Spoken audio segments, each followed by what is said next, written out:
Halo semuanya, kembali lagi dengan saya Esther Irismarli Dauli Purba dengan NIM 1866129. Saya dari jurusan akuntansi, Prodi Keuangan dan Perbankan Politeknik Negeri Samarinda. Nah, pada video saya kali ini saya akan membahas tentang bab 4, hukum perbankan. Apa itu bank? Bank adalah sebuah lembaga intermediasi keuangan, umumnya didirikan dengan kewenangan untuk menerima simpanan uang, meminjamkan uang, dan menerbitkan promes atau yang dikenal sebagai banknot. Selanjutnya kita masuk ke dalam usaha bank umum.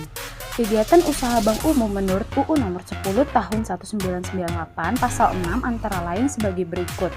Yang pertama, menghimpun dana dari masyarakat dalam bentuk simpanan seperti giro, deposito berjangka, sertifikat deposito, dan tabungan. Yang kedua, menerbitkan kredit.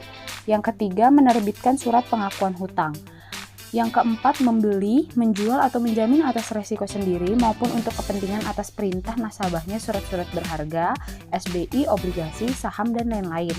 Yang kelima, memindahkan uang baik untuk kepentingan sendiri maupun nasabah. Dan yang keenam, menyediakan tempat untuk menyimpan barang dan surat berharga. Bentuk hukum bank umum dan BPR. Yang pertama, perseroan. Perseroan adalah badan hukum yang merupakan persekutuan modal, didirikan berdasarkan perjanjian, melakukan kegiatan usaha dengan modal yang seluruhnya terbagi dalam saham dan memenuhi persyaratan ditetapkan dalam undang-undang serta peraturannya pelaksanaan.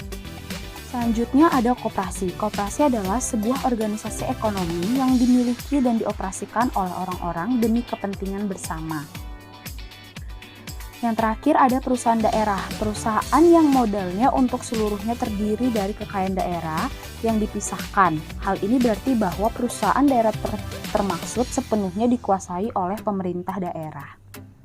Selanjutnya kita masuk ke dalam usaha bank pengkreditan rakyat atau BPR. Yang pertama, menghimpun dana dari masyarakat dalam bentuk simpanan berupa deposito berjangka, tabungan, atau bentuk lainnya yang dipersamakan dengan itu. Yang kedua, memberikan kredit. Yang ketiga, menyediakan pembiayaan dan penempatan dana berdasarkan prinsip syariah sesuai dengan ketentuan yang ditetapkan oleh Bank Indonesia. Yang keempat, menempatkan dananya dalam bentuk sertifikat Bank Indonesia, deposito berjangka, sertifikat deposito, atau tabungan pada bank lain. Perbedaan bank umum dengan bank pengkreditan rakyat. Yang pertama, bank umum sendiri kegiatannya adalah memberikan jasa dalam lalu lintas perbayaran seperti clearing dan jual beli valuta asing. Sedangkan pada kegiatan BPR tidak. Karena kegiatan BPR ini tidak melayani pemberian jasa dalam lalu lintas pembayaran, maka BPR tidak terlibat dalam clearing dan kegiatan usaha valuta asing. Yang kedua, bank umum menghimpun dananya dalam bentuk giro dan sertifikat deposito, maka BPR tidak menghimpun dananya dalam bentuk giro dan sertifikat deposito, namun BPR hanya menerima dalam bentuk tabungan dan deposito. Kita masuk ke dalam rahasia bank. Apa yang dimaksud dengan rahasia bank? Rahasia bank adalah segala sesuatu yang berhubungan dengan keterangan mengenai nasabah penyimpanan dan simpanannya. Prinsip kerahasiaan bank bermula timbul dari tujuan untuk melindungi kepentingan nasabah bank agar terlindungi kerahasiaannya yang menyangkut keadaan keuangannya dan data pribadi nasabah.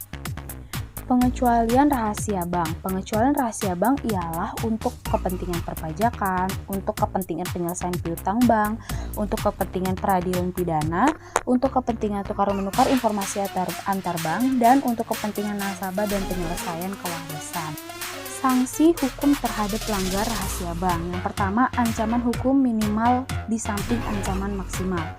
Yang kedua, antara hukuman penjara dan hukuman denda bersifat kumulatif bukan alternatif. Yang ketiga, tidak ada korelasi antara berat ringannya ancaman hukuman penjara dengan hukuman daerah.